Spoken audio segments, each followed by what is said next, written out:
안녕하세요 여러분. 지난 시간에 우리가 아리스토텔레스까지 살펴봤죠.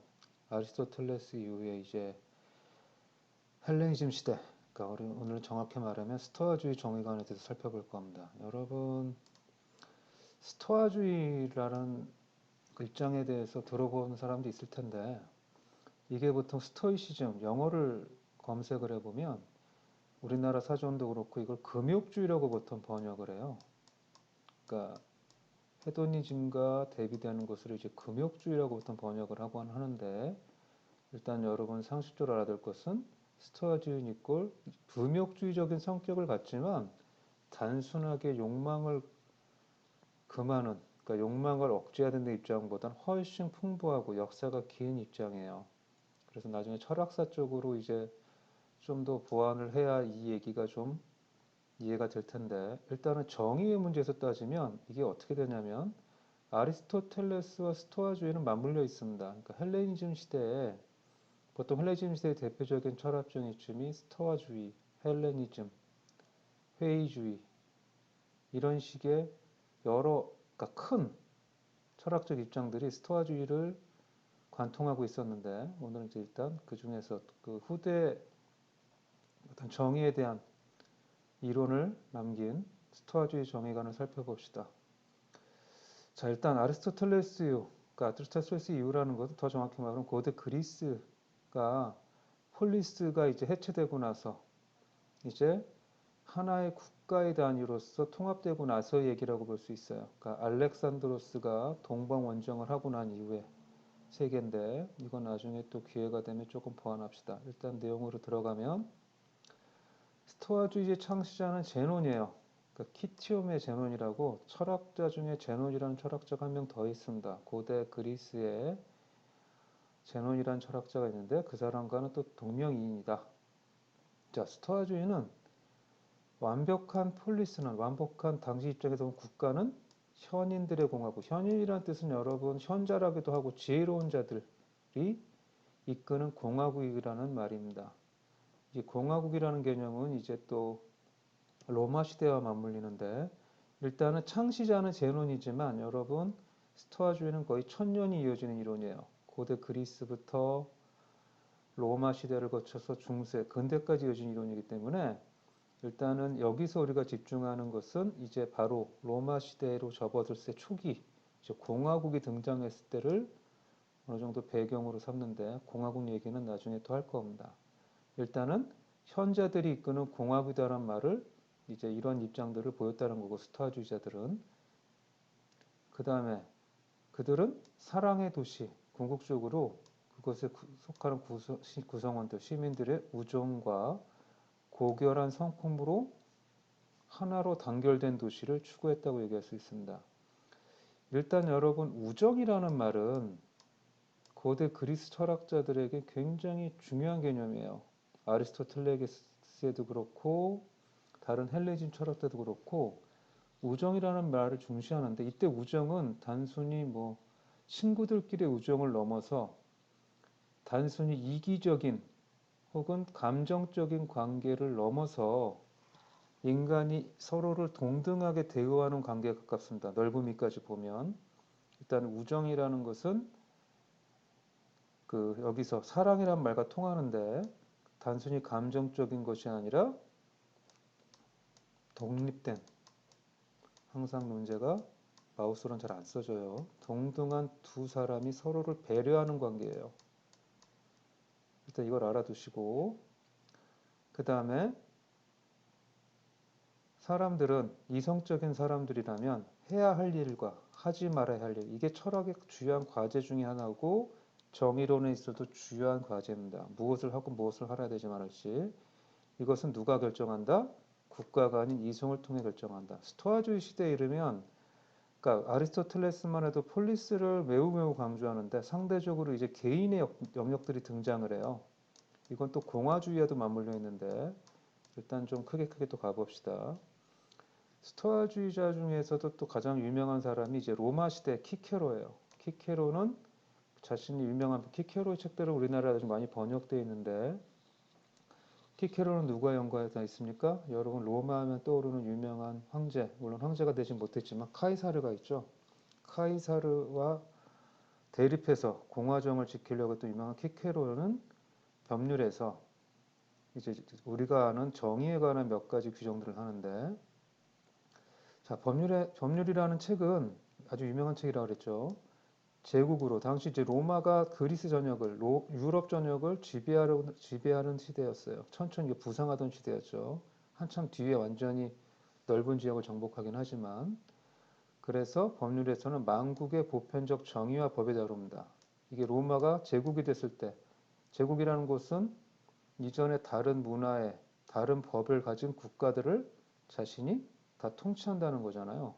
하나의 제국을 이룬다라는 건 바로 그렇듯해서 모든 국가들이 따를 만한 보편적인 정의와 법을 다루었고, 그 다음에 키케로에 따르면 정의는 인간의 본성에 뿌리를 둔다라고 합니다. 자, 뭐라고 키케로가 얘기했냐면, 인간을 어떤 식으로 정의하든 그 정의는 모든 인간들에게 똑같이 적용되며 그 종안에서 다른 것은 절대로 존재하지 않는다. 자, 이때 정의는 여러분 당연히 justice가 아니라 definition이죠. 그러니까 이게 왜 들어가냐면 보편적인 정의, 보편적인 법을 이끌려면 인간 일반에 대한 이해 방식이 필요하다라는 거예요. 그래서 종으로서 인간은 모두 같다라는 전제에서 키케로의 정의론이 시작한다는 겁니다. 사람들을 본래 서로를 통해 정의를 이해하게 되고 그 이해를 모든 사람과 나누게 되어 있다. 그러니까 이때 정의라는 것은 우리가 본성에서 시작되는 거니까 분명히 모든 사람이 공통점을 갖고 있다는 거예요. 그래서 서로를 통해서 우리가 정의가 무엇인지를 이해할 수 있고 나눌 수 있다는 거죠. 그리고 당연히 스토아주의는 이성을 강조하는데 이성을 통해 정의의 규칙들을 이해할 수 있다. 그래서 앞서 얘기했지만 인간들 사이의 정의는 보편적이다. 자, 그리고 유사한 얘기가 또 반복돼요. 정의 개념은 모든 인간들의 관계에 적용될 수 있어야 된다. 이거는 로마 제국 안에서 당시 그 교육이 발달하고 기독교가 종교로서 인정받기 시작하면서 단순히 폴리스 단위의 인간들이 아니라 고대 그리스로 따지면 종적인 인간, 그러니까 제국으로서의 지역과 문화를 벗어난 모든 인간에 관한 관심, 이론들이 등장했다는 것을 의미합니다. 자, 그래서 키콜에 따르면 인간은 기본적으로 큰 차이가 없다라는 거예요. 인간의 이성 능력이라는 것은 다 그만하다는 겁니다. 그런데 성취의 측면에서는 인간은 크게 다룰 수 있다는 거예요. 능력은 큰 차이가 없으나 이거 달리 말하면 뭐합니까? 노력에 따라서 그 사람은 매우 달라질 수 있다는 거고, 이걸 근거로 키케로는 명령을 내릴 자격을 가진 자와 가격을 가질 수 없는 자가 있다는 거예요. 그래서 키케로는 당시 노예제를 옹호합니다. 이게 이제 로마의 키케로가 기존의 정의론이라는 것이 물론 아리스토텔레스에서 매우 발전했던 것이고 로마 시대에 와서 또 다른 발전을 겪는데 그 과도기 아리스토텔레스와 로마의 전성기로 이어지기 전에 이제 스토아주의적인 보편주의적 관점에서 정의를 규정하려고 했던 정의를 탐색했던 철학자라고 말할 수 있는 겁니다. 자, 키케로 얘기를 좀 들어봅시다. 키케로는 이렇게 얘기했다 그래요. 그 시민의 자유와 재산을 보장하는 정치체제는 그것이 무엇이든 모두 정당하다. 키케로는 그래서 혼합정을 추구했는데 여러분 혼합정이라는 말은 여러 정치체제가 합쳐진 걸 얘기해요. 다 장단점이 있고 그 장점을 최대한 합치면 된다라는 그런 입장이라고 볼 수 있어요. 사실은 플라톤도 귀족정을 옹호한다고 그러지만 혼합정이에요. 그러니까 넓은 의미로 본다면 단순화시키면 귀족정이고 아리스토텔레스도 마찬가지인데 엄밀히 따지면 기존의 정치 체제를 한계를 극복한 체제, 그것은 단순히 하나의 정치 체제로 환원되지 않는다들 믿었습니다. 일단은 근데 결과적으로 보면 귀족정의 색깔이 크다는 거죠. 플라톤의 경우는 일단 혼합정을 추구했다. 키케로는 왕정의 이제 문제점을 생각해 보자는 거예요. 장단점이 있다고 그랬죠. 왕정은 현명한 사람들이 왕위를 계속 계승한다면 괜찮을 거예요. 그런데 문제가 뭡니까? 보장되지 않아요. 그리고 또 중요한 단점이 뭐예요? 시민들, 인민들이 법의 심의 과정이나 집행 과정에서 배제되죠. 그래서 뭐가 인민의 자유가 없습니다. 그래서 왕정은 이런 한계를 갖고 있어서 왕정은 맞지 않다라는 거예요. 그래서 키케로는 공화정을 추구하는 거죠. 자, 귀족정. 그러니까 소수에 의해 덕과 능력을 가진 소수의 통치자는 차선의 정치 체제인데 이 또한 왕 혼자서 현명한 왕이 다스리는 것도 나을 수는 있지만 또 여기서 뭐가 마찬가지로 배제됩니까? 국민이 법에 참여하고 집행하는 데서 배제되어서 똑같이 자유를 누릴 수 없다는 거예요. 평등한 권리가 부재하다는 것이고 시민이나 인민이 부, 영향력, 관계 등에 의해서 좌우될 수밖에 없다. 이것도 한계라는 거죠. 자, 그럼 민주정. 민주정에 대해서는 고대 그리스 철학자들이 긍정적으로 평가하는 우리가 아는 유명한 철학자들 긍정적으로 평가하지 않습니다. 키케로도 마찬가지예요. 정당하지만 가장 나쁜 정치 체제랍니다. 왜 정당하냐면 인민이 법의 심의 과정과 집행에 참여하는 거죠. 그래 정당합니다. 그래서 평등한 시민적 자유를 누릴 수 있는 장점이 있어요. 민주정은. 그러는데 키케로 같은 철학자가 보기에 개인들의 덕이 평등성의 강조로 인하여 덕이라는 건 여러분 뭐라 그랬습니까? 아랫대의 번역이라고 그랬죠. 다시 한번 기억나게 써볼까요?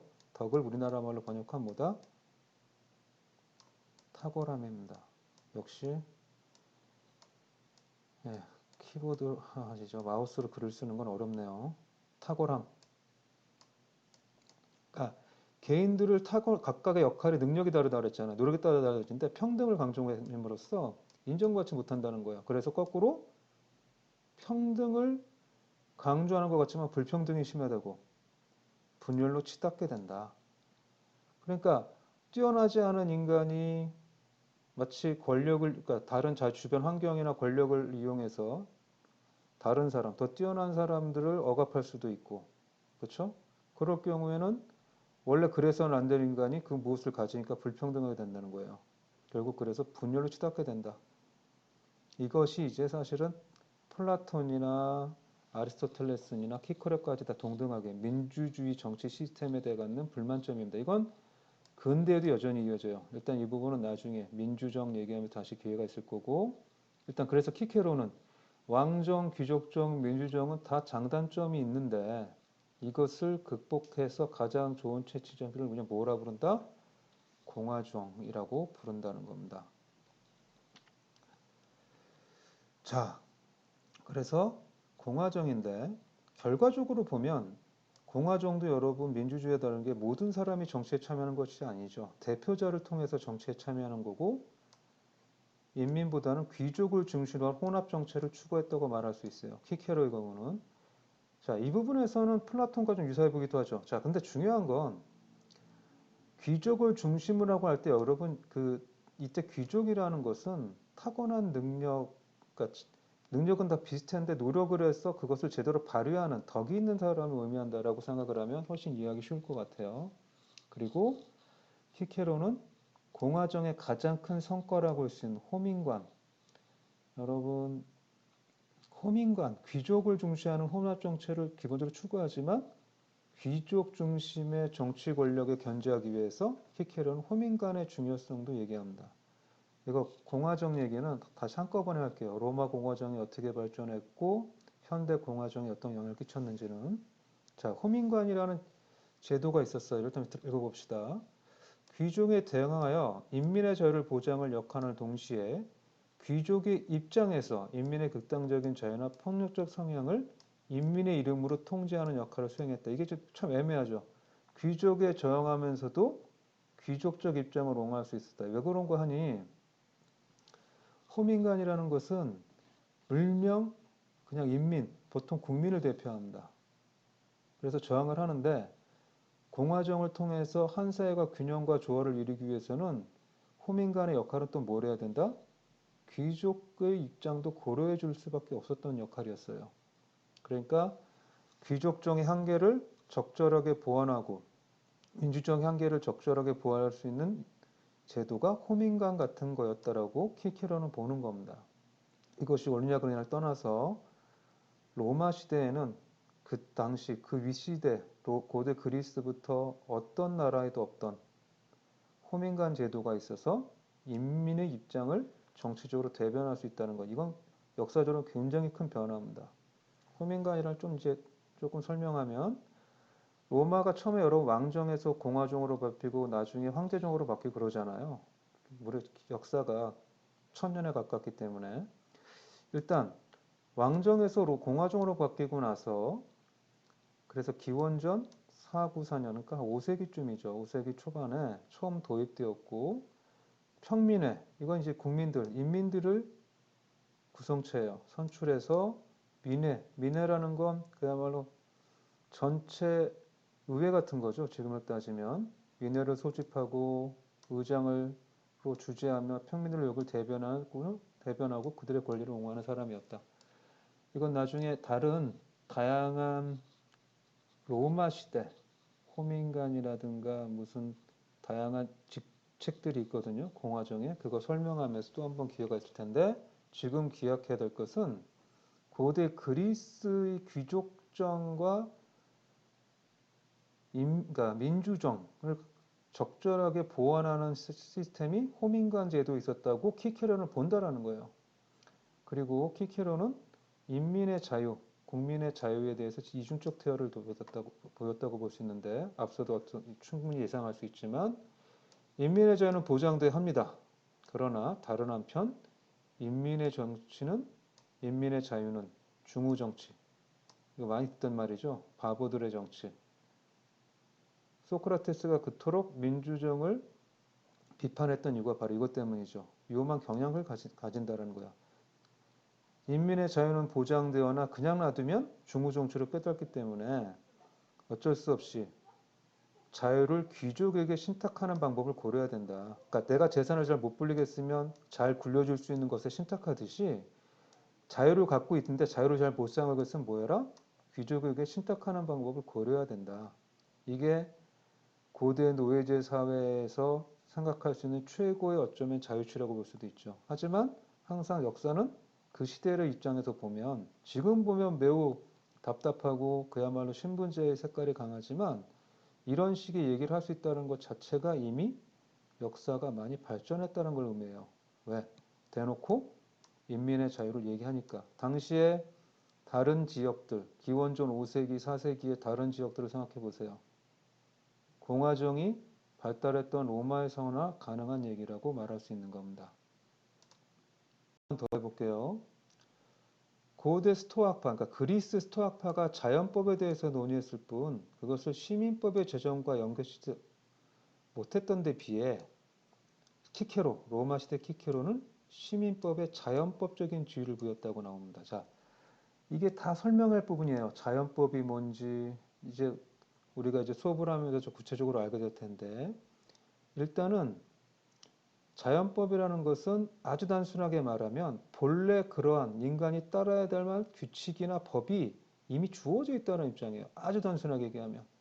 근데 근대에 오면 좀 더 복잡해지고 자연법적 전통이라는 것이 이제 하나의 철학적 중요한 사조를 이루게 되는데 그건 이제 근대 시대로 다시 한번 얘기할게요. 일단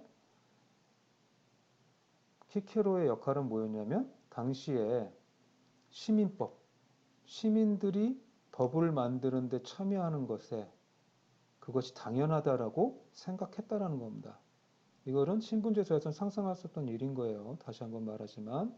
그리고 인간은 도덕적으로 평등하는 스토아주의 주장에 근거해서 스토아파는 도덕적으로 평등하다고 이제 얘기하는데 이건 또 달라요. 스토아주의 자체가 워낙 다양하기 때문에 일단은 스토아주의가 남긴 큰 업적은 이런 관념이 있었다. 인간은 도덕적으로 평등하다는 입장들이 있었고 그래서 인간은 법적으로 평등하다는 관념을 끌어냈다라고 얘기한다는 겁니다.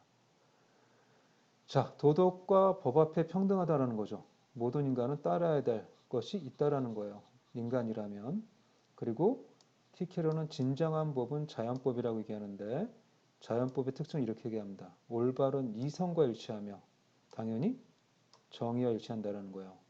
모든 국가와 시대에 적합하고 그래서 적합한 영혼하고 불별하는 법이 있고 이것은 신에 의해 만들어진 이때 신에 의해 만들어진다는 것은 주어져 있다 이런 뜻이에요. 자 그래서 빨간 글씨로 키케로가 한 말을 이제 조금 한번 같이 읽어보면 진정한 법은 자연과 일치되는 올바른 이상이다. 그러니까 자연 스토아주의가 여러분 또 설명하겠지만 스토아주의 입장에서 보면 자연 이꼴 뭐다? 이성이고 자연 이꼴 신이에요. 철학적으로.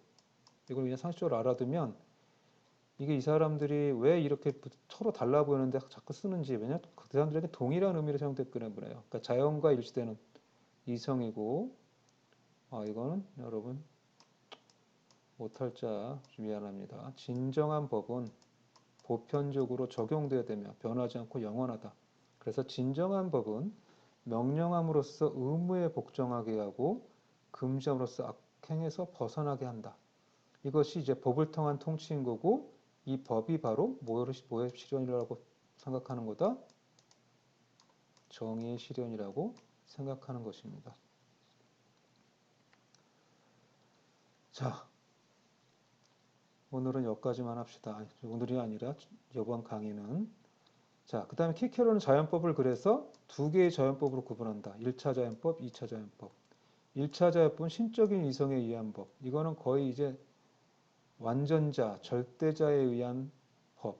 그야말로 인간을 넘어선 보편 타당한 법의 세계를 얘기하는 거고 이제 2차 자연법은 그야말로 지혜로운 입법자들, 인간이, 시민들이 이성을 통해 만든 법, 두 개의 자연법을 구분했다. 그래서 키케로는 법 앞의 만인의 평등을 주장했고 이건 앞서도 얘기했어요. 도덕 앞에 평등, 법 앞에 평등. 그런데 조금 이제 잘 살펴보면 사회적 불평등은 인식했으나 지금 시대, 현대 시대 실질적인 평등까지는 고려하지 못했다. 그리고 아까 얘기했지만 비슷비슷한 능력을 가지나 사람들은 노력에 따라 달라질 수 있다라 그래서 차이를 인정했다. 그리고 아까 노예종에다 그랬잖아. 우수한 사람의 열등한 사람 지배를 옹호했다.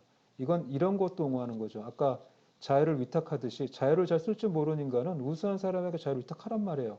그럼 우수한 사람이 그 사람이 자유를 더욱더 강화시키고 보장할 수 있을 거라는 이론인 겁니다. 그리고 정의로운 분배의 원칙으로 도덕적 평등의 원칙을 살릴 수 있는 분배를 중시하겠다는 거예요. 수적 평등 보다는 사회적 불평등에 근거한 비례적 평등을 제시했다. 그러니까 수적인 것이 이제 그야말로 1대1 단순하게 정량으로 환원되는 것이 아니라 역할에 따라서 이거는 이제 여러분 누가 떠올라야 됩니까? 여기서 여러분 아리스토텔레스의 분배적 정의 기여에 따라서 비례적으로 분배한다는 거 기억나야 돼요. 바로 아리스토텔레스와 유사한 정의관을 제시했다는 겁니다. 자, 이번 강의는 일단 여기까지 마칠게요.